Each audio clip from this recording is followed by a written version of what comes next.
யாக்கோபு திருமுகத்திலே யாக்கோபு சொல்லுகின்றார், 1வது அதிகாரம் 2வது வசனம் 3வது வசனத்திலே சொல்லுகின்றார், சகோதர சகோதரிகளை, பல வகையான சோதனைகளுக்கு உட்படுத்தப்படும் பொழுது நீங்கள் மகிழ்ச்சியாக இருக்க வேண்டும். ஏனெனில் நீங்கள் சோதனைக்கு உட்படுத்தப்படுகின்ற பொழுது உங்களுடைய நம்பிக்கை உறுதியாய் இருக்கும் என்று சொல்லுகின்றார். உங்கள் மனமானது உறுதி அடைகின்றது என்று சொல்லுகின்றார். மீண்டும் 12வது வசனத்திலே சொல்லுகின்றார், யார் யாரெல்லாம் சோதனைக்கு உட்படுத்தப்படுகின்றார்களோ அதில் அவர்கள் வெற்றி பெறுகின்றார்களோ அவர்கள் பேறு பெற்றவர்கள்.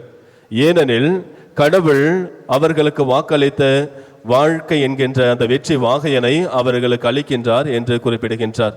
ஆக நாம் சோதனைகளை எதிர்கொள்ள தயார் நிலையில் இருக்க வேண்டும். நமக்கு சோதனைகள் வருகின்ற பொழுது நாம் அதை மகிழ்ச்சியோடு எதிர்கொள்ள வேண்டும். ஏனெனில் அது நம்முடைய நம்பிக்கையை பலப்படுத்தும், நம்முடைய மனதை உறுதிப்படுத்தும், நமக்கும் இறைவனுக்கும் இடையே இருக்கின்ற உறவை வளப்படுத்தும்.